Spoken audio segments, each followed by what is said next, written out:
മഗ്രിബിന്റെ സമയമായപ്പോ നല്ല മക്കള് പള്ളിയിലിരുന്ന് ഖുർആൻ ഓതുമ്പോ നമുക്ക് ആ മക്കളല്ലേ വേണ്ടത്. അതിന് പകരമായി ചില മക്കൾക്കൊരു സ്വഭാവമുണ്ട്.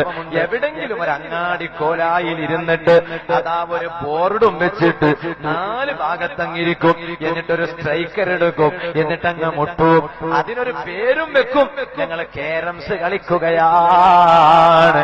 മക്കളെ, കൊച്ചനുജന്മാരെ, കേരംസ് കളിക്കുന്നത് തെറ്റാണ് മോനെ, കുറ്റകരമാണ് മോനെ. നിങ്ങളെ കൂട്ടത്തിൽ ആരെങ്കിലും ഇതുവരെ കേരംസ് കളിച്ചവരുണ്ടെങ്കിൽ ഒന്ന് തൗബ ചെയ്തോ. ഇനി മേലാലെ ഞാൻ കളിക്കൂല എന്ന് തീരുമാനമെടുത്തോ. അപ്പൊ നിങ്ങൾ ചോദിക്കും, അത്രയും വലിയ തെറ്റാണോ മൊയ്ലിയാരെ കേരംസ് കളി? തെറ്റാണ്. വ്യഭിചാരം ഹറാമല്ലേ? കള്ളുകുടി ഹറാമല്ലേ? അതുപോലെയുള്ളത് ഹറാമല്ലേ? മറ്റൊരുത്തന്റെ സാധനം കവർച്ച ചെയ്യുന്നത് കുറ്റകരമല്ലേ?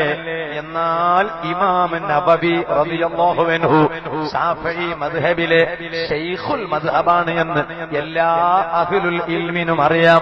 സാധാരണക്കാരോട് ഞാൻ പറയാണ്, ആ നബവി ഇമാം അവിടുത്തെ ഒരു ഗ്രന്ഥമുണ്ട്. ആ ഗ്രന്ഥത്തിന്റെ പേരാണ് ശർഹ് മുസ്ലിം. ആ ശർഹ് മുസ്ലിമിൽ ഇമാം മുസ്ലിം റളിയല്ലാഹു അൻഹുവിന്റെ സ്വഹീഹ് മുസ്ലിമിൽ മുത്തുനബി സല്ലല്ലാഹു അലൈഹി വസല്ലമയുടെ ഒരു ഹദീസ് കാണാം. അത് വിശദീകരിക്കുകയാണ്. ഏത് ഹദീസാണ്? മൻ ലഅബൻ നർതശീറ ഫകഅന്നമാ സ്വബഗ യദഹു ഫീ ലഹ്മിൽ ഖിൻസീരി വദമിഹി. എന്താണ് അതിന്റെ അർത്ഥം? മൻ ലഅബൻ നർതശീറ, ഒരാൾ നർതശീർ കളി കളിച്ചാൽ, ഈ നർതശീർ കളി എന്നത് ഏതാണ് എന്ന് ഇമാം നബവി റളിയല്ലാഹു അൻഹു ശർഹ് മുസ്ലിമിൽ വിശദീകരിച്ചിട്ടുണ്ട്. അത് ഇന്നത്തെ ചെറുപ്പക്കാര് കളിക്കുന്ന കേരംസ് കളിയാണ്. ആ കേരംസ് കളി ഒരുത്തൻ കളിച്ചാൽ അതിന്റെ പരിണിത ഫലം എന്താണ്? ഫകഅന്നമാ സ്വബഗ യദഹു ഫീ ലഹ്മിൽ ഖിൻസീരി വദമിഹി.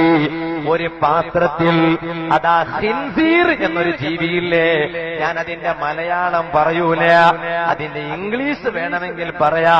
അത് കേൾക്കും അത്ര വെറുപ്പ് തോന്നാറില്ല. അതിന്റെ പേരാണ് പിഗ് എന്നത്. അതിന്റെ പേരാണ് പിഗ് എന്നത്. വിഷയവുമായി ബന്ധപ്പെട്ടതല്ല, അവസാനം ചെയ്യേണ്ട ഒരു കാര്യം ഞാൻ ചെയ്യാം. പിഗ് എന്നാണ്.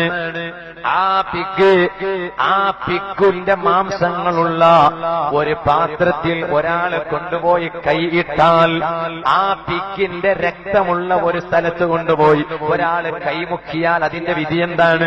ഫകഅന്നമാ സ്വബഗ യദഹു ഫീ ലഹ്മിൽ ഖിൻസീരി വദമിഹി എന്നാ പറഞ്ഞത്. അതിന്റെ വിധി കുറ്റകരമാണ്, തെറ്റാണ്.